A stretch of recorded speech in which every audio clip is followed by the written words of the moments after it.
Hello, good morning students. आज हम class 9th की ज्योग्राफी पार्ट में second chapter physical feature of India के बारे में स्टडी करने जा रहे हैं। और मैं बता दूं आपको कि फिजिकल फीचर के लिए कुछ चीजें होती हैं जो जिम्मेदार होती हैं। वो क्या होती हैं? कुछ थ्योरी है, theory of plate tectonic. Plate tectonic theory के अकॉर्डिंग बताया गया है कि हमारी अर्थ जो है प्लेटों के अंदर विभाजित थी और वो प्लेटें आपस में टकराती रही, मूवमेंट करती रही और उसमें अनेक प्रकार के चेंजेस आते रहे। तो हम सबसे पहले देखते हैं कि ऐसा माना जाता है कि बहुत बड़ा एक गोला था जिसका नाम था पेंजिया। जो आज वर्तमान में हम जो अर्थ को समझते हैं या हमारी पृथ्वी को जो जानते हैं, तो ये बहुत बड़ा क्या था? एक गोला था जो पेंजिया के नाम से जाना जाता था। क्या नाम था इसका? पेंजिया। तो पेंजिया के अंदर बहुत लंबे समय से धीरे धीरे कुछ परिवर्तन आए और ये दो भागों में टूट गया। जब पेंजिया का दो टुकड़ों में टूटना, एक टुकड़ा इसका अंगारा लैंड कहलाया और दूसरा टुकड़ा इसका गोंडवाना लैंड कहलाया।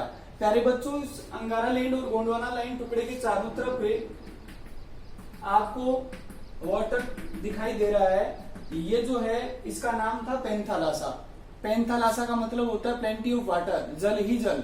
ये बहुत ज्यादा विशाल जलराशि हमारे इस गोले के चारों तरफ फैली हुई थी और ये था टेथिस सी।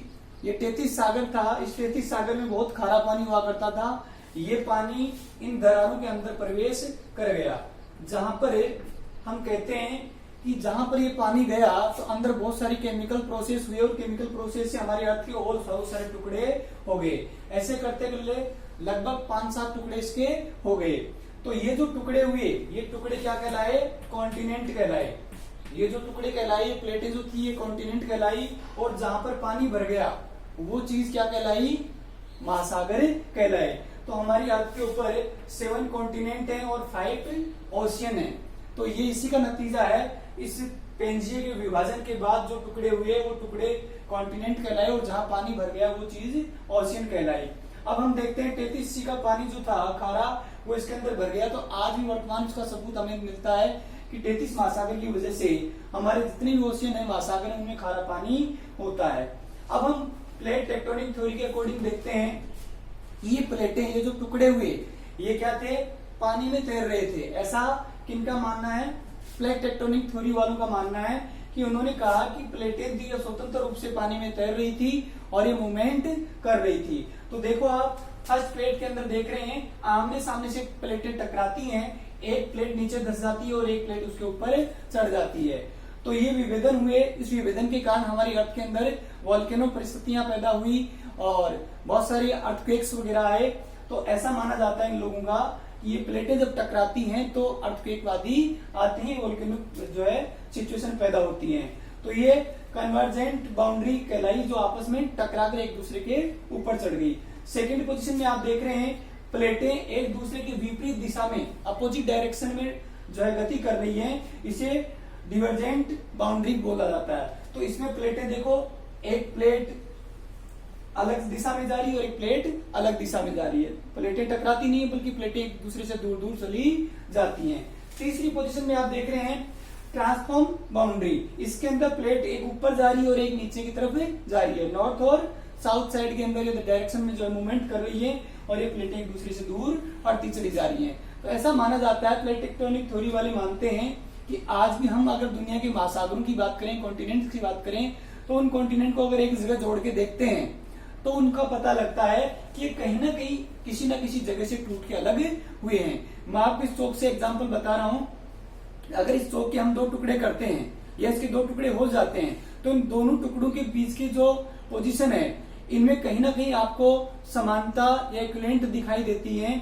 ये समानता क्यों दिखाई देती है? कि यहाँ से टूट के अलग हुआ। अगर इसके अंदर की बात करें तो यहाँ अगर मेटल होगा तो यहाँ भी मेटल होगा। अगर यहाँ आयरन और होगा तो यहाँ भी आयरन और होगा। यहाँ पर कॉपर होगा तो यहाँ पर भी कॉपर होगा। अगर यहाँ ब्लैक स्टोन होंगे तो यहाँ भी ब्लैक होंगे। अगर यहाँ पर कोई गैस होगी तो यहाँ पर भी कोई गैस होगी, क्योंकि ये एक जगह से टूट के अलग अलग हुई है। तो प्लेट टेक्टोनिक थ्योरी वालों का मानना होता है इस प्रकार हमारी पृथ्वी का, हमारी अर्थ का विभाजन हुआ और ये अलग अलग 7 कॉन्टिनेंट में डिवाइड हो गई। अब हम देखते हैं इंडिया के फिजिकल फीचर के अकॉर्डिंग हम इसको कितने पार्ट में बांटते हैं, इसकी डिटेल से अध्ययन करते हैं। तो हाँ स्टूडेंट्स, अब देखते हैं हम कि हमारा इंडिया जो है वो यूरेशियन प्लेट के अंदर आता है। यूरेशियन प्लेट दो प्लेटों से मिलकर बनी है, एक यूरोप वाली प्लेट और एक एशिया वाली प्लेट। ये दोनों प्लेट मर्ज होकर यूरेशियन प्लेट कहलाई और इसी यूरेशियन प्लेट का नतीजा है हमारा माउंटेन हिमालय। इसलिए इसको वर्ल्ड का न्यूली फोल्डेड माउंटेन सीरीज मानते हैं, क्योंकि जब हमारी एशिया की प्लेट नीचे से ऊपर मूवमेंट कर रही थी नॉर्थ साइड में, और यूरोप की प्लेट जो है नॉर्थ से साउथ साइड में जब ये मूवमेंट कर रही थी, तो दोनों प्लेटें जहां आके टकराई और टकराने के फलस्वरूप जो भू संतति जो है या जमीन का जो उठाव हुआ, उसी से हमारे माउंटेन हिमालय का निर्माण माना जाता है। तो प्यारे बच्चों, इस यूरेशियन प्लेट के अंदर हमारा इंडिया आता है और इंडिया के कुछ जो फिजियोग्राफिक डिवीजन है, उन फिजियोग्राफिक डिवीजन के अंदर फर्स्ट डिवीजन हमारा आता है माउंटेन हिमालय। तो ये माउंटेन हिमालय जो है ये नॉर्थ साइड में है इंडिया के और हमारी बाउंड्री बनाता है और हमें दुश्मन देशों से भी हमें सुरक्षा देता है। तो इसका बहुत बड़ा स्ट्रेटेजिक जो है इंपोर्टेंस भी है इंडिया के लिए। अब दूसरा पार्ट हम इसका लेते हैं तो आता है नॉर्दर्न प्लेन्स। नॉर्दर्न प्लेन बहुत इंपॉर्टेंट है इंडिया के लिए, क्योंकि ये बहुत ही ज्यादा फर्टिलिटी वाली जमीन है। इसमें काफी सारी हमारी फसलें जो है उपजती हैं और अच्छा खासा धन धान्य पैदा होता है। इसलिए हमारी अगर बात करें इकोनॉमिक ग्रोथ के हिसाब से तो नॉर्दर्न प्लेन बहुत इंपॉर्टेंट है भारत के लिए। और ये जो खास तौर से एरिया बताया जाता है, ये गंगा और यमुना नदियां जो हैं और आपकी ब्रह्मपुत्र नदियां हैं, ये नदियां जहां डेल्टा बनाती हैं, इस डेल्टे के अंदर हमारा नॉर्दर्न प्लेन आता है। अब तीसरा पार्ट इसका आता है पेनिनसुलर प्लेट्यू। ये जो प्रायद्वीपीय पठारी भाग है, ये भी हमारे लिए बहुत इंपॉर्टेंट है, क्योंकि अगर मिनरल्स की अगर बात करें तो मिनरल्स की एक बहुत ज्यादा यहाँ पर भंडार है और मिनरल्स स्टोर होने के कारण इसको museum house of the minerals भी कहा जाता है। फोर्थ पार्ट की अगर बात करें तो इंडियन डेजर्ट की बात करती है। तो इंडियन डेजर्ट का जो वैसे तो कोई बड़ा इंपॉर्टेंस नहीं है, लेकिन अगर जैविक विविधताओं की अगर बात करें तो जीव जंतु यहाँ फ्लोरा और फना की बात करें तो बहुत ज्यादा यहाँ पाई जाती हैं। तो डेजर्ट भी हमारे इंडिया में है। फिर अगर फिफ्थ पार्ट की बात करें तो कोस्टल प्लेन की बात करते हैं। जो तटीय मैदान है वो भी हमारे लिए इंपॉर्टेंट है कि यहाँ बहुत सारे जो हमारे यहाँ पोर्ट बने हुए हैं और इन सी पोर्ट्स के ऊपर जो हमारा जो है ट्रांसपोर्टेशन होता है, इसके साथ साथ व्यापार होते हैं, हमारे ट्रेड होते हैं और इन ट्रेड से हम बहुत सारा पैसा कमाते हैं। इसके साथ फिशरीज का भी जो है काम यहाँ बहुत तगड़ा होता है, मछली उत्पादन भी बहुत ज्यादा भारत के लिए होता है।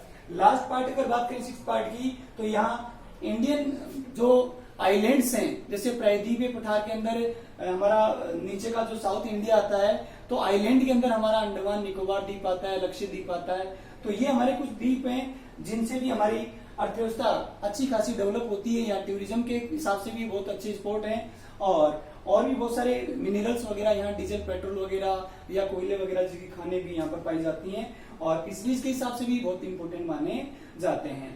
तो स्टूडेंट्स, आपने ये फिजियोग्राफिक डिवीजन के बारे में देखा, तो सिक्स फिजियोग्राफिक डिवीजन के बारे में कल नेक्स्ट क्लास में हम जो है माउंटेन हिमालय की बात करेंगे। Thank you.